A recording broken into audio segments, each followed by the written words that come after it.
Welcome back, everyone. Time for another Marvel movie review. Sensing some contempt there, Batman. Well, sorry, but my god, more than half of the reviews we've done have been on Marvel movies. Well, it's not my fault that DC is so slow at coming out with movies. Well, it's usually better for movie companies to not put out so many movies of the same genre, so they don't oversaturate the market. Oh, shut up, Vader. You're run by the same company as Marvel. They'd probably be having a lot more Star Wars spin-offs coming out if Solo hadn't flopped. Yeah, good point. Well, at least my movie series isn't oversaturated. I'm pretty sure making unnecessary prequels counts as oversaturating. Yeah, just like making unnecessary sequels. Crystal Skull. Hey! Well, anyway, hello everyone. I'm Batman, and this is a review of Captain Marvel.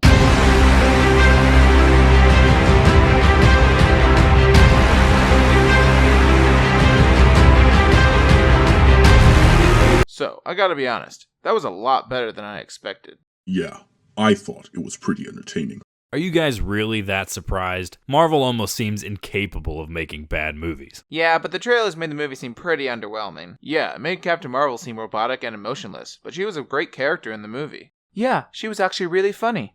I really liked Nick Fury as well. He was also an enjoyable character. What doesn't make sense, though, is that in the first Iron Man movie, Coulson says that they just came up with the name S.H.I.E.L.D., but in this one, they're already using it. Yeah, good point. But I'm not surprised that they aren't following small plot points like that after over 20 movies. Yeah, they probably just hoped that we forgot. Or forgot themselves. Yeah, that's probably more likely. Also, what was the point of having the Tesseract? Yeah, that didn't make any sense. So they could show how S.H.I.E.L.D. got it. Duh. But they showed Howard Stark getting it at the end of Captain America. Yeah, I just assumed that he gave it to them. Which makes sense, because he helped found S.H.I.E.L.D. Do you really think that my dad would have given up something as valuable as the Tesseract? I mean, maybe, but since he saw the damage it did in the Red Skull's hands, he might have wanted to ensure that another supervillain didn't get their hands on it.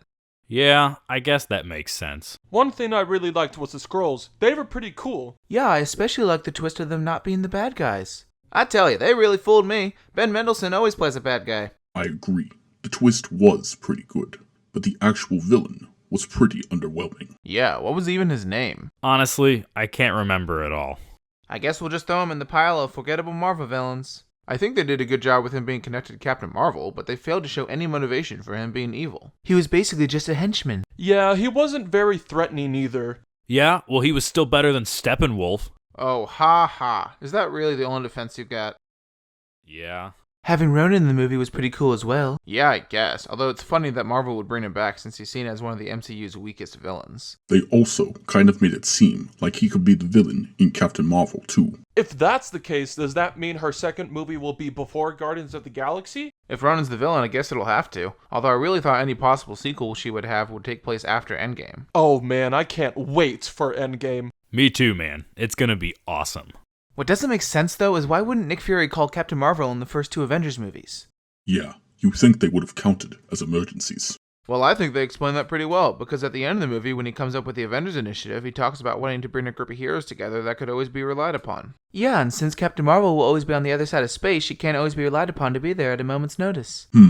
I guess that makes sense. Yeah, and he probably didn't call her an Age of Ultron because he was confident the Avengers could handle it. I don't know. Nick Fury doesn't seem like the kind of guy to take that kind of risk. You know what, let's just move on. If we keep trying to explain this bullshit, we're gonna be here all day.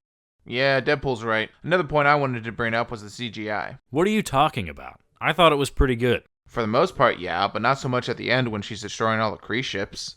Oh yeah, I remember that. That was awful. I thought it was hilarious. Her face looked like a f***ing cartoon, and made me think of Green Lantern's CGI mask. It really just seems like they forgot to finish rendering it. Either that or they didn't care. Yeah, because at that point they've already taken our money. Plus, they probably didn't care too much about this movie in general. The only reason they had it was so they could introduce Captain Marvel for Endgame. Which I think they did a good job of. Yeah, I agree. However, my favorite character was still Goose. Oh yeah, the cat. That was really funny. Yeah, I agree. The only thing that I didn't like was how they had Goose to be the one to injure Fury's eye. Oh yeah, that was bullshit. They ruined something that was totally badass just to make a cheap joke. Yeah, even I agree. That was pretty stupid.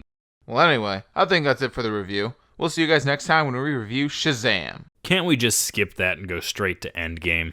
Hell no. I need to review at least one DC movie before all the Marvel movies coming out this year. Yeah, fair enough.